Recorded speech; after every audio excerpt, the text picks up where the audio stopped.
देखिए, नागौर जिले की जनता ने दूसरी बार मुझे मौका दिया, दूसरी बार पार्लियामेंट भेजा। पूरी नागौर के सर्व समाज का, 36 कौम का, नौजवानों का, किसानों का और विशेषकर मुस्लिम समाज जिसने 100% पोलिंग की आरएलपी के पक्ष में और दलित, इन सब भाइयों का हृदय से मैं आभार प्रकट करता हूँ और ये पूरी जीत नागौर जिले को समर्पित करता हूँ। और हमारे सामने जो प्रत्याशी थी इंडिया बुल्स की मालकिन, ईडी के दर से भाजपा के अंदर आई और कभी भाजपा की विचारधारा की नहीं थी, लेकिन भारतीय जनता पार्टी ने बार बार इसको यहाँ पर लेके आए। ये लोग पहले 14 के अंदर हारी, फिर 19 में हारी, फिर विधानसभा हारी, फिर हारी।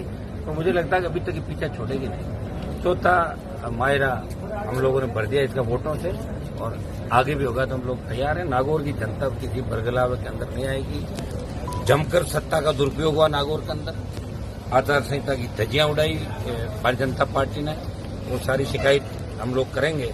और निश्चित रूप से जो लोकतंत्र की बात हम कह रहे हैं वो आप देख ही रहे हो, सारा लोकतंत्र सड़कों पर किस तरह दम तोड़ता नजर आ रहा है। दुर्भाग्य इस बात का कि आजादी के 75 साल बाद अगर कोई एसपी कलेक्टर बनता है और वो किसी नेता की फाटक खोलता है, किसी नेता की जी हजूरी करता है पहुंचने में, इससे बड़ा दुर्भाग्य नहीं हो सकता।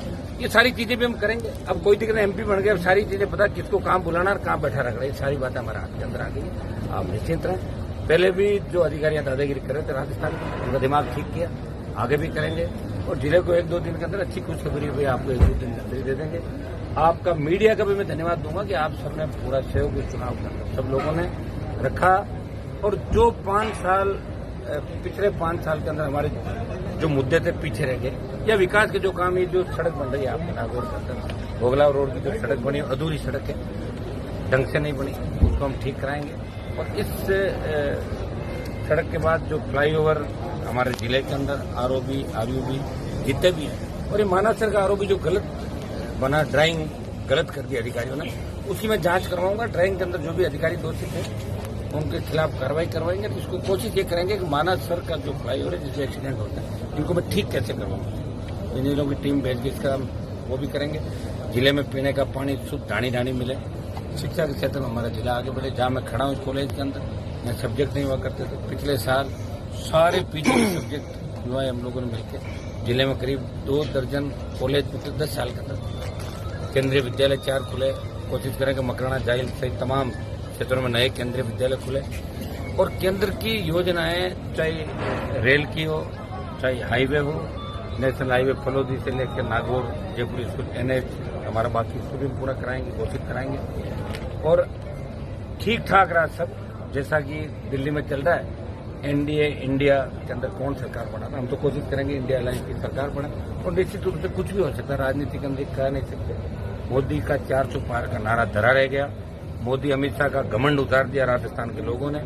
पिछली बार जो 25 आई थी उसमें मेरा बहुत बड़ा योगदान था और अब की बार उनको धूल चटाई। लोकसभा के अंदर मैंने कहा था आ जाना, लेके चले जाना, चाहे ज्योति मिर्जा को लाना, चाहे खुद आ जाना। आए, चले गए।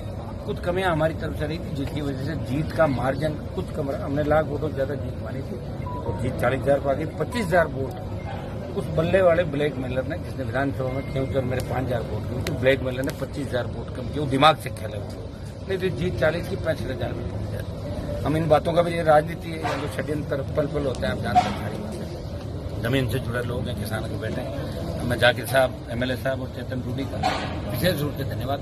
इन्होंने बहुत ताकत लगा के इस चुनाव के अंदर मेहनत करी। सारे कांग्रेस पार्टी के विधायक, पूर्व विधायक, उन्होंने भी जितना वो कर सकते थे सब लोगों ने अपने तरफ से प्रयास किया। और इस जीत का श्रेय नागौर की जनता, कांग्रेस पार्टी और राष्ट्रीय लोकतांत्रिक पार्टी के तमाम लोगों को और तमाम उन लोगों को जिन्होंने दिल से मुझे दुआ दी। बाहर बैठे भी सोशल मीडिया के माध्यम से कई बैठे भी कि हनुमान जी संघर्षशील है, हनुमान जी को लोकसभा में भेजना है, ये जरूरी है। और मैं तो कहूंगा कि मेरी जीत यहाँ पर हुई कांग्रेस की वजह से, और कांग्रेस की जो सीटें आई राजस्थान के अंदर वो RLP की वजह से आई। नहीं तो 2 बार आपने देखा होगा 25 का पार नहीं कर सके। और इस बार चुनौती देके हमने 10-11 पार कराया। और भजनलाल के अंदर जरा सी भी नैतिकता है, उसको त्याग पत्र दे देना चाहिए। नहीं देगा तो आपको बाजार जाना ही पड़ेगा। ये तो तय हो गया कि उनको वही काम देखना जो पार्टी कार्यालय के अंदर पैरों मिठाई वाला काम देगा।